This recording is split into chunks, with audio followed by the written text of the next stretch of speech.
What's going on, everyone? Welcome to another Mississauga market update. Today we'll be looking at what happened in April of 2022.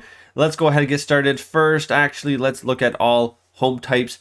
Again, when dealing with average prices, it doesn't tell the whole story. It's just a simple way to look at what's been happening overall. There's many more factors, of course, when it comes to the real estate market. Looking at all home types, prices did come down overall from March to April. First, looking at condo apartments, we know there's this little lull here, and then they skyrocketed up, being the most affordable property type in the city. As prices continued to increase, it caused demand to flow over to condo apartments, which in turn, of course, caused the prices to increase for apartments. It leveled off for a month, and then it came down in April. Condo townhomes, similar story. They've just skyrocketed up before coming down.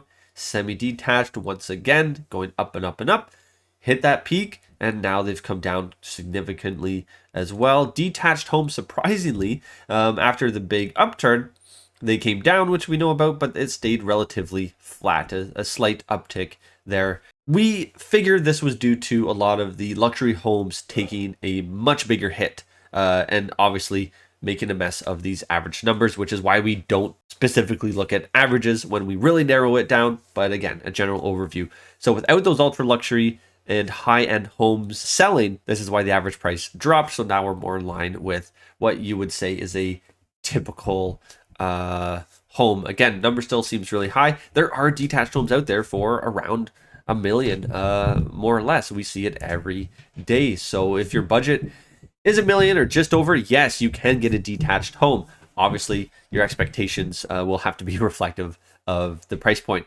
Another point I always like to go over is the homes listed to sold, because this gives a more a better idea of the current competition. Why are we looking at 2019? Well, all things considered, this was a normal year. So I wanted to compare a normal year to what's happened so far in 2022. So in January of 2019, 30% of homes sold. That is normal. February, 35% selling. March, 37%. And in April, 39% of homes selling. Now, looking at 2022, you'll see just how tight this gap is of homes listed to homes sold. 63% of homes sold in January of 2022. That is not normal, and this is why we saw prices continue to increase. There was just not enough supply homes on the market to match the buyer demand. February, again, 62% of homes selling. March, 57. We're starting to see that come down a little bit. This is the current market of the moment, and you're not going to see these January and February prices. In April, interestingly enough, 39% of homes selling. So just as in April of 2019. So this is a normal market. You'll see in the headlines, sales dropping and this and that, a lot of fear mongering. We know that blood sells. So right now, all things considered, this is a normal market. So not to panic yet. Yes, prices are coming down. A lot of world factors happening, a lot of economy factors, and of course, rising interest rates. Buyer demand is backing off. We saw a decrease in listings as well. Like I said, if everything levels out, then I think it'll actually be better for everyone, in my opinion, because the market has just been nuts. Another stat to look at, better than average prices, is the home price index. A lot of people don't talk about this. They don't really touch on it. So here's looking at Mississauga since January 2000 to January 2022. And this is like the affordability index. And you can see just how it's gone up. We know in 2017, it hit the peak, it came down. And this is a better indication of what your more average house would be in comparison. So obviously we're at a much higher home price index in Mississauga, but you'll see here it started to come down. So in essence, your more average home that the majority of people are looking for has come down. So something to keep in mind. Is just another way of looking at the market and understanding that a shift is happening. So I want to switch gears here a little bit now that we're talking about prices dropping. It's fantastic. We're normalizing the market a little bit. Please do not wait for prices to drop too much. I hear it so many times, and I find that a lot of people get focused on the purchase price itself. So if you are out there in the market and you're not paying 100% cash, then you need to be in constant communication with a trusted mortgage agent. If you don't have one, let me know, and I've got some great recommendations I can send to you. Essentially, what this chart is showing us is a guesstimate of, should interest rates rise to X percentage, we would anticipate X percent price drop. So obviously my crystal ball is the same as yours. We can't predict the future. This is just sort of a guesstimate of what we think could happen should, for example, interest rates hit 6%. We should anticipate a 20% drop in price points. It just makes sense, right? A lot of other factors involved, of course, but let's dive into it to give you the example of why waiting for prices to drop may not be the best strategy, because it's actually going to cost you more money in the long run. It's not just about the purchase price that I find the majority of people get fixated on. It's the entire package that comes along with it. So 3% interest rate on $1 million property, you're putting your $200,000 down, your 20%, and your monthly payment's $37.85.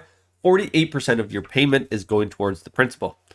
Let's pretend 4% interest rate, same property. There's no price adjustment. You're still putting the same amount down. Now your monthly payment's $4,200 and change. Of that, 37% is going towards your principal. And I'm just going to jump ahead here. Let's say interest rates go up to 8%. We see a 30% drop that a lot of people have told me they're waiting for. Great, that $1 million property you can now get for $700,000. Amazing deal, right? You got to put less money down. You're saving money on the purchase price. Guess what? That interest rate is going to cost you over $1.2 million for that property in the long term. Not only that, your payment is over $4,100 a month, and 14% of your monthly payment is going towards the principal. That is not much. So it's great. Yeah, you're saving $300,000 on the purchase price.